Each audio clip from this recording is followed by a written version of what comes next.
Mesdames, Mademoiselles, Messieurs, bonjour, assalamu alaikum.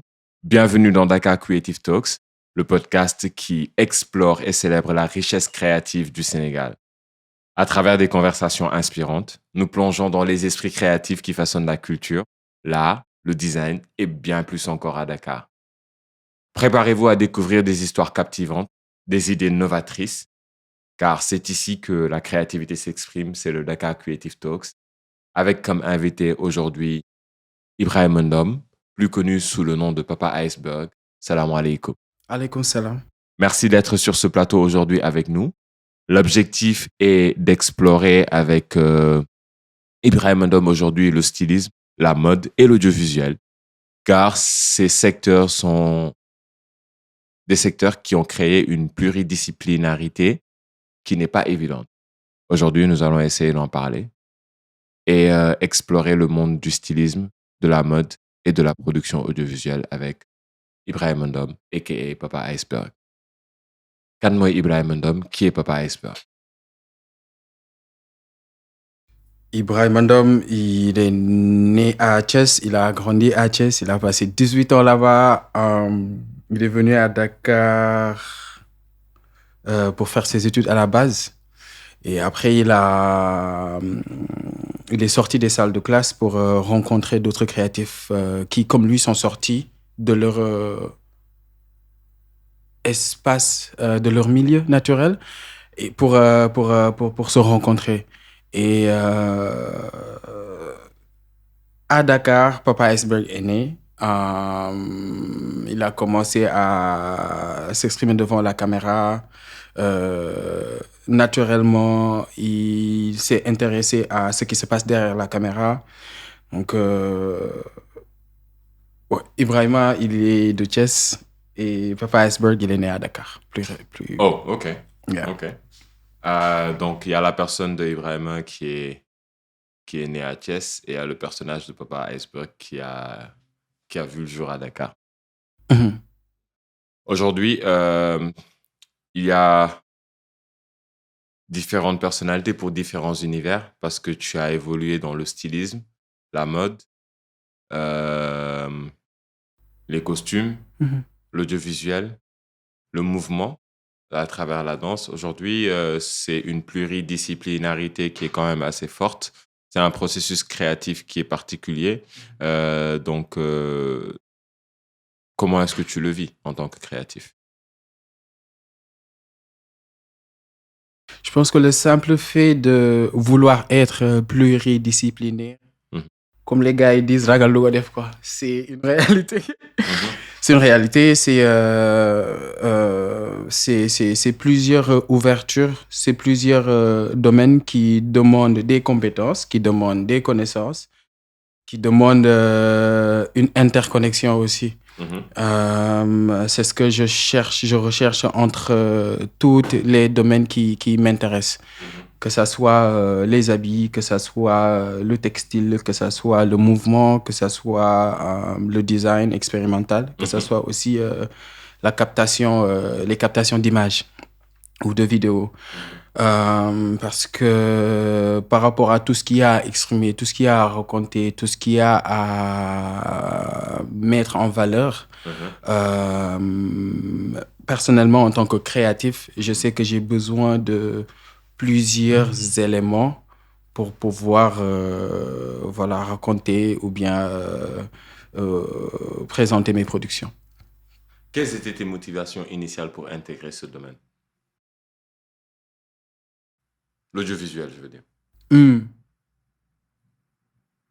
Je suis très intéressé par l'image. L'image en général, les différentes compositions qui font une image. Une image, c'est un produit à la fin, mais c'est énormément d'éléments derrière. Et je suis très intéressé par rentrer dans l'image et voir ce qui se passe, qu'est-ce qui fait l'image. L'image dans le sens où, par rapport à la formation que j'ai fait en communication et en communication, j'ai toujours voulu, même en salle de classe, toujours voulu aller au-delà de ce qu'on me demandait et ce qu'on me présentait aussi.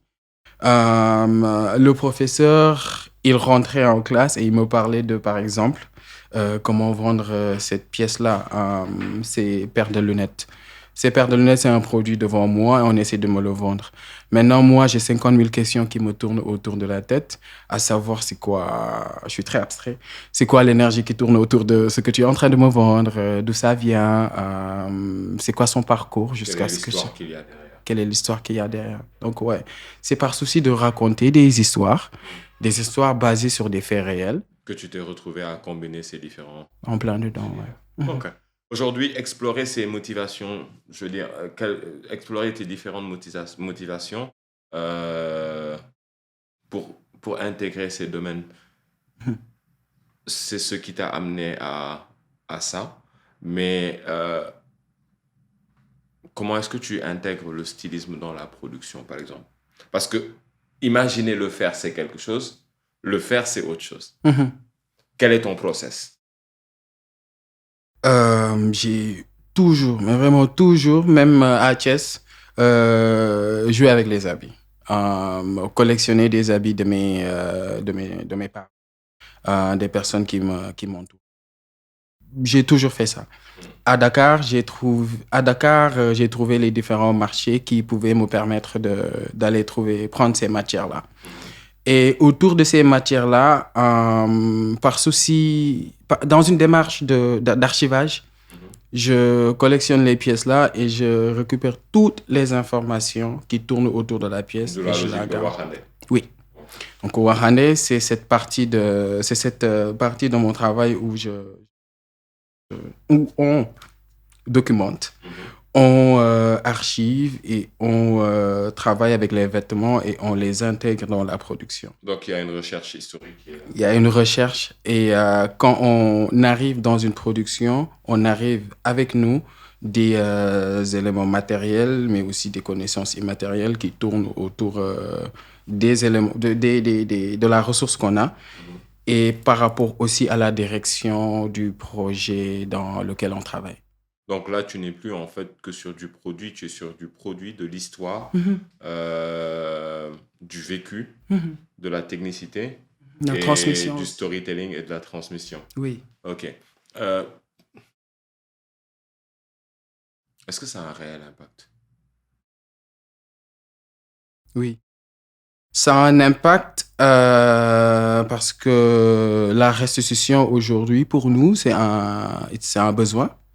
C'est un besoin parce que La restitution de quoi? la restitution à travers les éléments qu'on a, à travers le textile, par exemple, que je connais, que je travaille, euh, au-delà d'être une pièce, un bout de tissu, comme j'ai dit tout à l'heure, il y a les informations qui tournent. Par Maintenant, exemple? par exemple, tu as les différentes techniques appliquées. Par exemple, un tube. Tube, c'est une technique, ce sont des connaissances. Et cette connaissance-là, c'est gardé par ni tube, les personnes qui font ça. Donc, moi, quand je pars voir un tube 4, c'est pour déjà que tube 4 bi xamal et après que je prenne la pièce, en allant avec la pièce, en travaillant avec la pièce, je prends en compte toutes ces informations que j'ai sur la pièce avec laquelle je travaille. Par exemple, les habits que je fais, par exemple, je considère le tissu comme une toile d'abord, avant d'en faire une pièce à porter. Donc, c'est plus pour rajouter de la valeur qui est intrinsèque à nous, à ce qu'on sait faire, et avant de les transmettre. Hmm. Hmm. Ok. Dans cette transmission, quel est l'objectif final? Est-ce que c'est la création d'une expertise qui va rester ou c'est juste communiquer sur l'expertise? Parce qu'il y a l'optique de perpétuer l'expertise et l'optique d'informer sur l'expertise. Quel est ton objectif? C'est de nous rendre compte que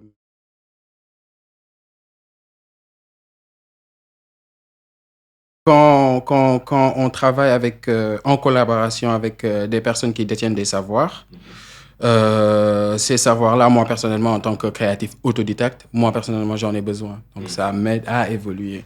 Donc, c'est une école. Et c'est justement dans le sens de perpétuer ces connaissances-là et de les appliquer à ce qu'on fait et de retourner maintenant dans les ateliers pour pouvoir créer comme des espaces de création, même si ce n'est pas physique. C'est ça Le main focus. Yes. Ok. Écoute, merci pour cette réponse. Ça me permet d'aller vers l'autre partie de ma question. C'est-à-dire que j'ai l'impression que tu es en train de me parler d'une œuvre qui est très dynamique, du mouvement, de l'histoire. Si on prend l'exemple d'une sarouel, comment est-ce que tu donnes vie à une sarouel aujourd'hui? Sarouel, Madame Tchaya. Tchaya. Wow. Ici au Sénégal, le Tchaya a été porté que d'une seule manière depuis sa création. C'est-à-dire? Sankei Soleil Toubé. Ok, d'accord. J'ai trouvé un moyen sans transformer le Tchaya, sans le recoudre ni changer le design, de le porter à travers le mouvement, à travers parce que s'habiller, c'est se prêter son corps à l'habit, un peu. Ok. Donc, à travers ce process-là, en même temps aussi, je considère le corps comme un médium. Le corps humain comme un médium. Donc, c'est le mouvement qui me permet d'avoir ce lien-là entre le corps et la matière.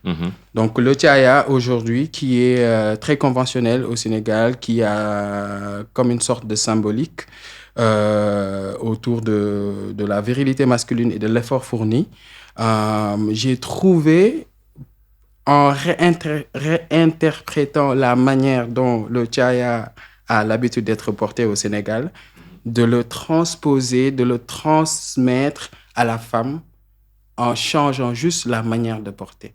D'accord. Ok. Donc aujourd'hui, en fait, toi, tu n'es pas qu'un styliste ou qu'un modéliste. Tu casses ces codes. Je fais du design expérimental. Ok, du design expérimental. Il est expérimental pour qui? Pour toi, pour les gens qui regardent, pour les gens qui rajoutent leurs touches ou pour la personne qui reçoit? Pour qui il est expérimental? C'est très humain dans le sens où ça part d'un ressenti, ça part d'un besoin, ça part d'une... Oui, ça part d'un besoin parce que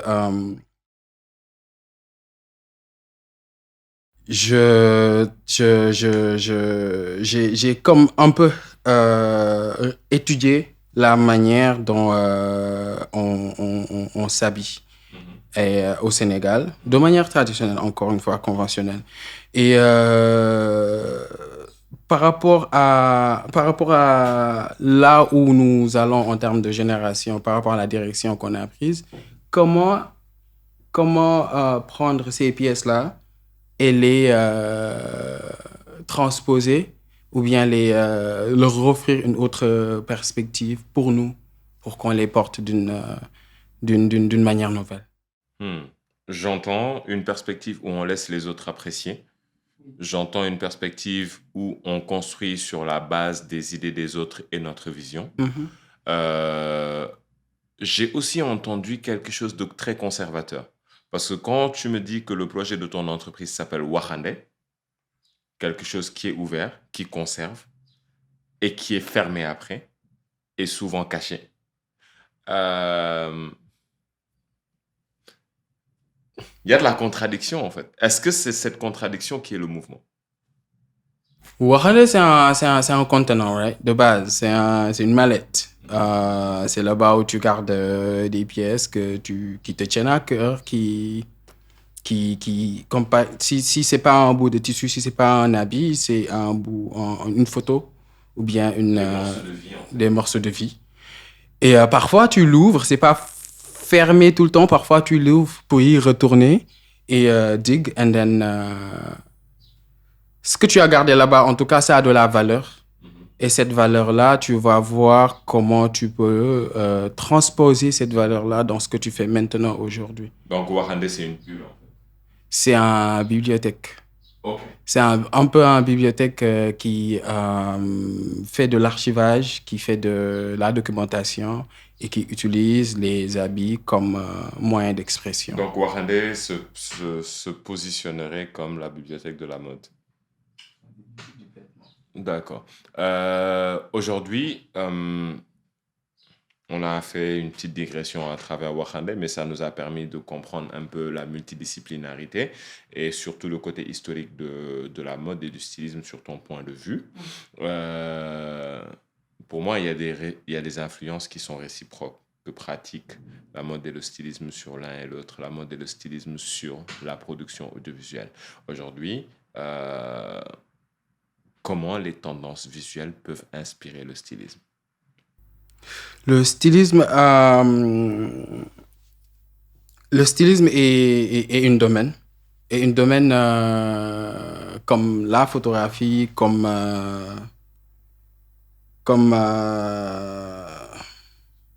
sorry, j'ai fait une erreur. I'm gonna say it back. Je veux pas manquer de respect avec le photographe. Can I do it again? Thank you. Dans les projets audiovisuels, le stylisme est une section. Une section, un département qui demande beaucoup de matière matérielle et immatérielle, dans le sens où, at the end of the day, on veut présenter un projet visuel. Et the more that styling is loaded with informations and consistance. Je parle pas des habits, je parle pas du nombre d'habits à mettre sur la personne, mais même si c'est une seule pièce, la pièce là, si elle est bien choisie, si on a pris le temps de bien réfléchir et l'intégrer dans la prod, là on voit pourquoi le stylisme est intéressant et utile dans une production. Ok, donc aujourd'hui, l'utilité du stylisme dans la production audiovisuelle, c'est comment le produit ou le stylisme épouse la pensée du projet audiovisuel, s'y intègre et y rapporte une touche originale. Une touche originale selon la direction prise. Selon la direction artistique qui a été imposée. Ok. Et de l'autre côté, ça se passe comment? Si c'est l'audiovisuel qui influe le stylisme? Je pense que le stylisme doit être documenté. Il doit être documenté, les styles, les différents styles, parce que... Est-ce que si je fais un film pour les années 90 et si je fais un film cette année, le stylisme, l'approche reste le même? L'approche reste la même. Je pense que tu peux amener le style de l'année 90, des années 90, dans notre époque maintenant. Donc, le style est aussi est très transversal et ça voyage, c'est pas figé et ça évolue. Donc, mais est-ce que ça raconte la même histoire si je le mets dans ce contexte? Parce que si je ramène un style des années 90 sur un film de 2020, qu'est-ce que je suis en train de faire? De ce que le film raconte. Tu vas pas forcément... si on amène un style des années 80 ou des années 90 dans un film tourné en 2022, peut-être l'histoire va raconter en 2022, même si on le tourne en 2022, l'histoire va raconter l'époque des années 90. Donc, d'où ce besoin-là de faire des rappels, d'archiver encore et de ramener cette ressource-là dans Est-ce à les comprendre plateaux. que la mode et le stylisme ne sont pas figés? Ils ne sont pas figés du tout. Donc, ils peuvent se déplacer de génération en génération et ne pas raconter les mêmes histoires. Ok, d'accord. Ok. Si je suis cette logique, rappelle-moi le parcours de Papa Iceberg. Qu'est-ce qui a fait que tu puisses être mode, stylisme, costume, production?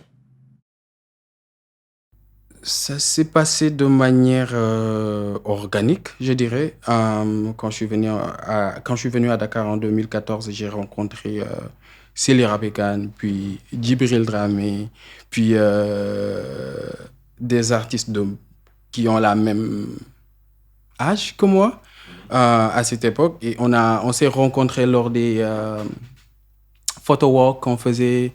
Naturellement, on échangeait des intérêts, nos différentes passions. Euh, donc, ouais, j'ai commencé à poser devant la caméra. J'ai été très chanceux. Mes potes photographes, ils aiment beaucoup me prendre en photo. Donc, ça me permet de m'exprimer. Et en faisant ça, j'y apporte une sorte de style, une touche. Donc, en allant dans les différents sets, je viens pas juste en tant que mannequin, je viens avec une personne, avec de la matière. Et le stylisme a commencé comme ça quand parfois on t'appelle dans des prods où ils ont besoin de base un styliste, et après, dans l'évolution de la production, ils te demandent, ah, ça serait bien que tu fasses le rôle aussi.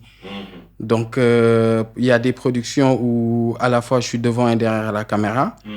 Donc ça te permet de voir comment la machine marche et comment on travaille en collaboration dans le but de créer une œuvre audiovisuelle. Après, le stylisme a évolué en création de costumes. En 2019, nous avons créé notre collectif Atelier Ndoket. OK. Which was? En 2019, Atelier Ndoket, qui est un collectif d'artistes composé de Souleymane Bachir Diaw, qui est photographe et réalisateur. Safignan, qui est artiste peintre, qui travaille le textile aussi, qui est aussi styliste et mannequin. On s'est retrouvés, on s'est compris. Because it takes one to know one. It takes one creative and one autodidact to know what another autodidact kind of needs. Donc, on s'écoute.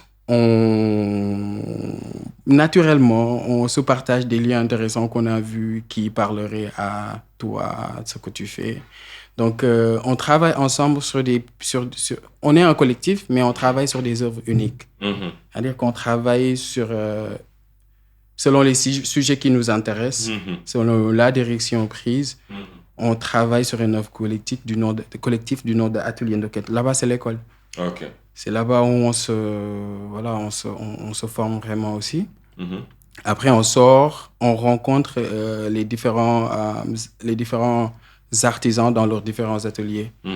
Il y a Astagnan qui est basé à Hambourg, qui est consultante au sein du collectif, qui est artiste et expert textile, qui enseigne la mode aussi. Il y a Youssou Gueye qui est à Marchengalao, il y a mon ami à Koloban qui me repasse les habits pour que je les collectionne. Donc ça crée comme une sorte d'écosystème dans laquelle on peut juste naviguer et trouver cette sorte de balance entre les différents. Donc, en gros, tu es un historien du stylisme et de la mode. Oh, it's just how I feel. Like, when I hear you saying what you're doing and the way you're doing it, I feel like it's a part of history, a part of movement, and a part of changes. What I mean by changes, c'est que vraiment, tu vas sur une logique de mettre en place un dynamisme d'exploitation d'habits que l'on dit histoire finie. Et apparemment, tu les réinventes dans un espace-temps différent, en empruntant des corps différents, pour jouer des rôles différents, et créer de nouvelles opportunités de vie pour ces tenues. Quand tu fais ça, j'ai l'impression qu'il y a des sortes de il y a des sortes de synergies créatives, en fait, qui sont là. C'est comme tu as parlé de l'atelier Ndoket et tout ça.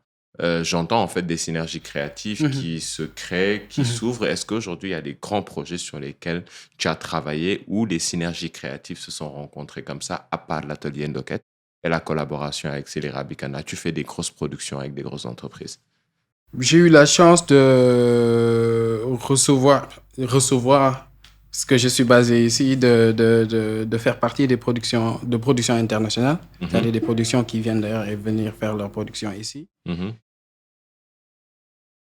Que ce soit dans la mode en termes de shooting éditorial pour des magazines. D'accord. GQ Style, magazine de mode. J'ai fait des éditoriaux en mode. Mhm, Ça te met dans un contexte mhm, très ouvert,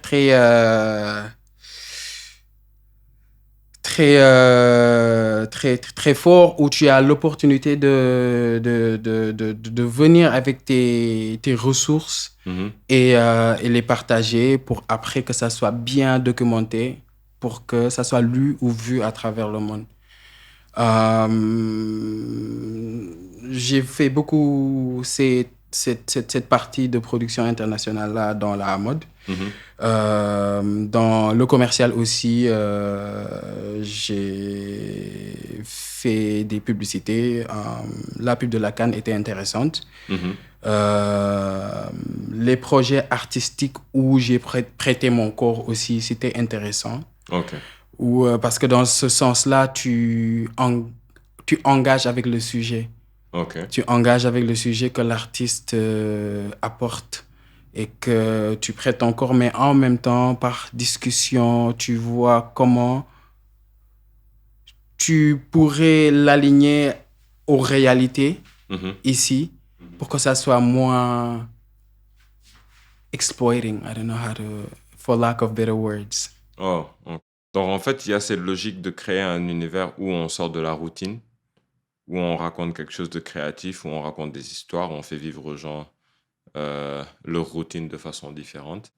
Euh, et ça nous permet de revoir ces synergies. Euh, mais comment est-ce qu'elles expriment l'unicité de ton travail? Prenons le cas de Canal. Où est ton originalité? Quelle est l'unicité de Papa dans cette histoire? Le cas de... Canal. De la production pour la Cannes, plutôt.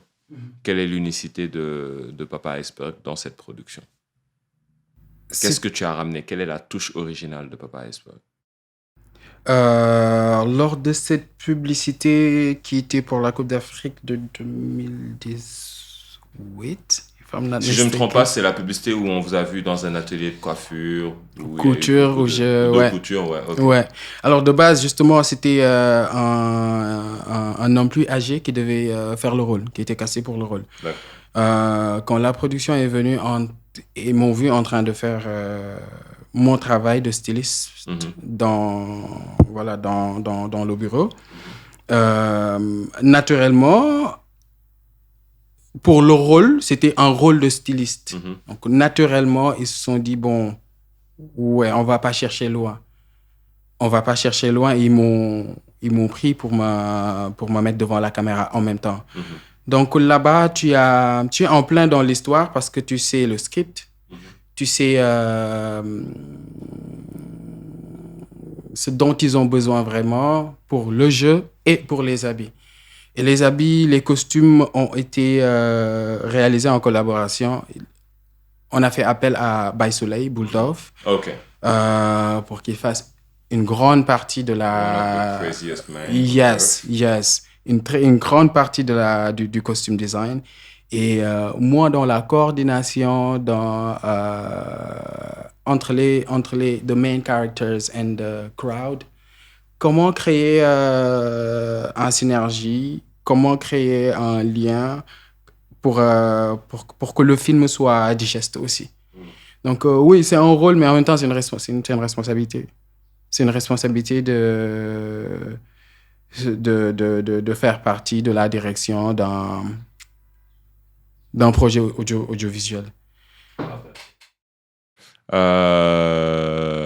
Donc aujourd'hui, dans ta direction, dans la conception de ce projet, tu as été un acteur phare en tant que costumier et styliste, mais tu as aussi été un acteur de cette série, ce qui a permis de ce projet, plutôt de ces réalisations, ce qui a permis de montrer ton talent d'acteur, ton rôle l'exactitude de ton rôle dans ton secteur, dans ton domaine, parce qu'on t'a donné un rôle qui reflétait ton domaine. Donc, c'était ça l'unicité, en fait, parce qu'on t'a mis à ta place au moment où il fallait y être pour ce qu'il fallait faire.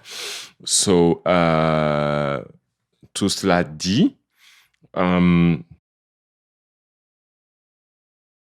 réalise qu'il y a des opportunités, on réalise qu'il y a de l'expertise, on réalise qu'il y a beaucoup de choses qui sont là. On voit, en fait, qu'il y a une industrie qui est en train de se mettre en place, donc entre la mode et la production. Comment est-ce qu'elle évolue selon toi actuellement? Est-elle en pleine ébullition? Y a-t-il un balbutiement? Y a-t-il des réelles opportunités? No, I'm waiting. It's okay. Les opportunités, les opportunités sont là et vont continuer de venir. Parce que Dakar et le Sénégal is on the map. Les productions internationales qui viennent utiliser ou bien utiliser l'expertise sénégalais de nos différents artisans ou techniciens ont cette sorte de responsabilité aussi de ne pas juste embarquer des techniciens dans leur projet, mais de les impliquer, d'être eux aussi ouverts à ce que ces techniciens-là ont comme ressources et potentiel pour que ça soit fair at the end. Ce qui peut aussi, de mon côté, de notre côté en tant que créatif en mouvement, c'est de se constituer aussi, c'est de continuer ce mouvement-là. C'est hyper instructif déjà et c'est une force. Au sein du collectif, le fait que Souleymane, il est dans la photographie, la réalisation, sa fille, peinture et textile, moi, textile, mouvement. Moi qui suis dans le textile et le mouvement, je suis ouvert à la peinture. Et la peinture peut être appliquée à mon textile, à ce que je suis en train de faire. Multidisciplinaire. Ouais, Souleymane, avec la photographie, avec la réalisation and the staging, on trouve un terrain qui est très qui nous renforce et nous réconforte dans la direction qu'on a prise. Interconnexion. Où est-ce que vous avez appris votre métier? J'ai fait beaucoup d'ateliers. On m'a envoyé au marché, fatigué. Je suis pas encore fatigué parce que j'y vais toujours.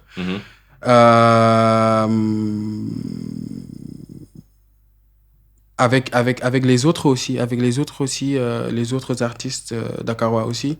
Par collaboration, par partage, on évolue comme ça. Ok. Donc aujourd'hui, vous avez appris un peu autodidacte, donc. Oui.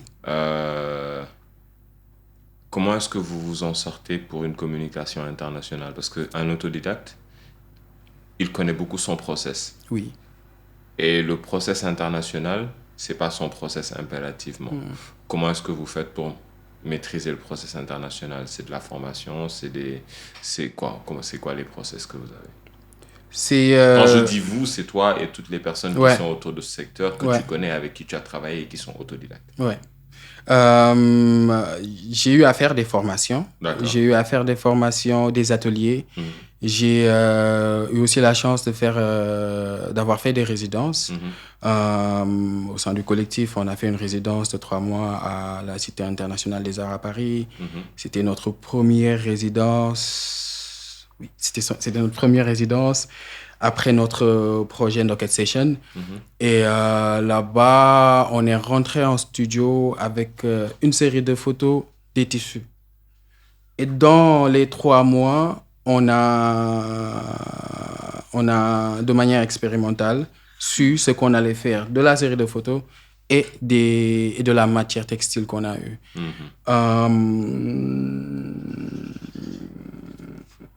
Il y a aussi le fait qu'on travaille avec d'autres personnes qui s'y connaissent, d'autres personnes qui maîtrisent ou bien qui ont plus de connaissances dans, euh, dans, dans, dans, dans le milieu international par rapport à notre domaine. Les personnes à qui on fait appel pour avoir plus de connaissances sur un sujet ou bien pour s'exposer à un milieu plus large que ce qu'on connaît. Ok. Écoute, moi, quand j'entends ça, je parle encore industrie. Est-ce qu'il y a de l'argent? Je pense qu'il y a de l'argent à faire, mais il n'y a pas encore d'argent. Il y a du mouvement. D'accord.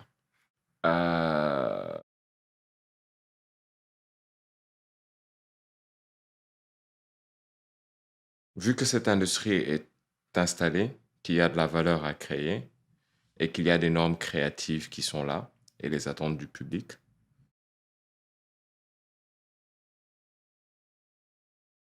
est-ce que vous pensez que votre démarche et votre approche, elles fonctionnent?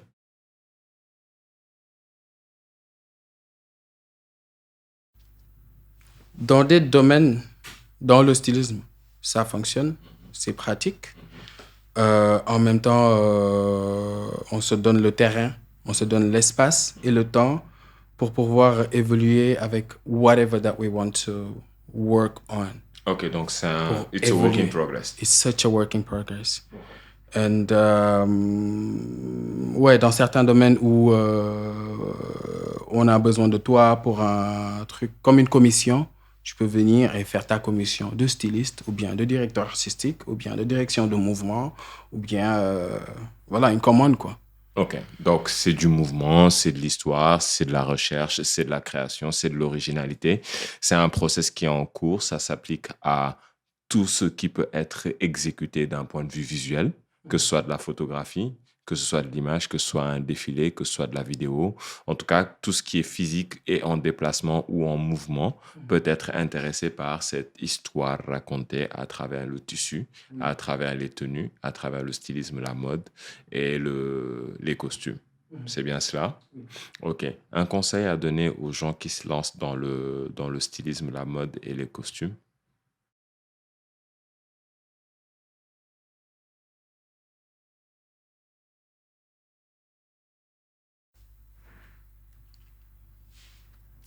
Training, for sure.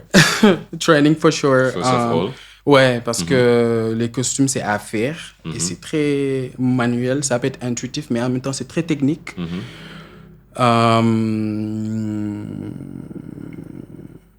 Patience.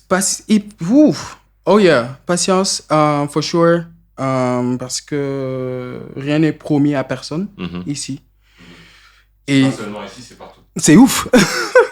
Rien n'est promis, right? There's no promise. Like, you do your job and you wait for the results. For the outcome. For the outcome, exactly. Real.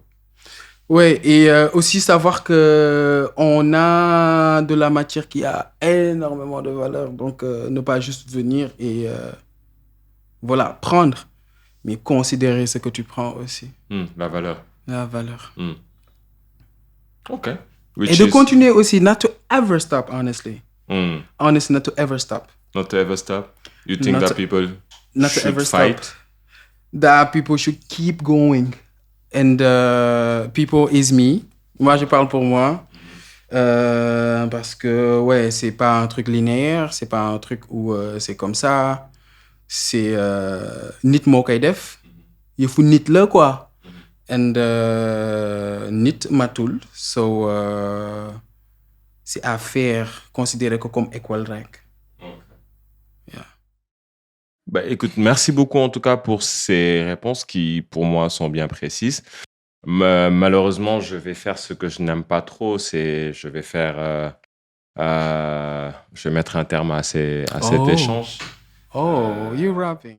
Mais de ce que je retiens, papa, on est dans un secteur qui quand même impose et impulse énormément de passion, de patience, d'engagement.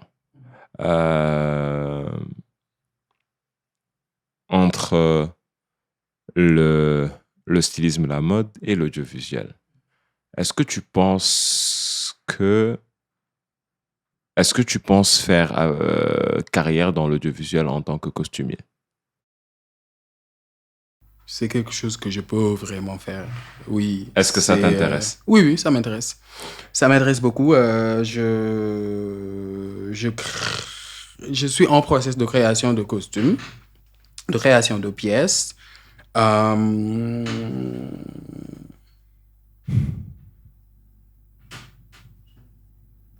Oui, et je suis très aussi ouvert à la formation, à cette continuité-là de ce que j'ai commencé à faire, ce que c'est maintenant et ce que ça pourrait.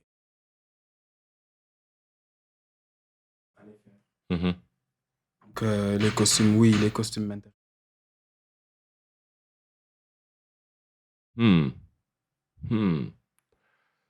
Ok. Écoute, je te souhaite beaucoup de chance dans ce projet en espérant que très, très, très bientôt, tu vas trouver un espace où tu pourras. Un espace, quand je dis espace, c'est projet, temps et lieu, qui te permet de mettre en avant ta créativité et tout ce qui t'intéresse fortement. Alors, chers amis, nous voilà arrivés à la fin de notre émission. Elle a été forte de son originalité, de sa créativité. Merci encore à Papa Iceberg pour le temps qu'il nous a accordé. Ceci a été l'occasion pour nous de revisiter les moments forts de sa création, du stylisme, de la mode et de la production audiovisuelle. Et à travers ce voyage, nous avons pu plonger dans les débuts du parcours de Papa Iceberg, de comment est-ce qu'il a fini à arriver à cette multidisciplinarité aujourd'hui. Les choses folles et intéressantes qui sont dans la mode, la création, la production audiovisuelle sont des choses qui demandent beaucoup d'audace et d'originalité.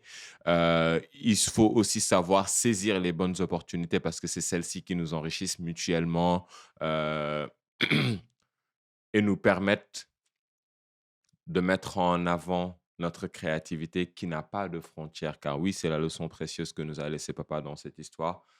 Créativité sans frontières, patience, apprendre à explorer les nouvelles opportunités, créer, innover. Créer, innover. Un immense merci à toi, papa, pour ta disponibilité et ta créativité. Merci à papa pour sa générosité et sa créativité. Merci à papa pour sa disponibilité et sa créativité. Jërëjëf, merci. Thank you for having me. Yeah, it's our pleasure for real. Cette aventure est fascinante et tu m'auras entendu dire créativité 3 fois. C'est parce que c'est pour moi le main focus, le point de départ de toute l'histoire. Nous nous retrouvons très bientôt pour un prochain épisode de Dakar Creative Talk avec des histoires encore plus fascinantes ou tout autant fascinantes.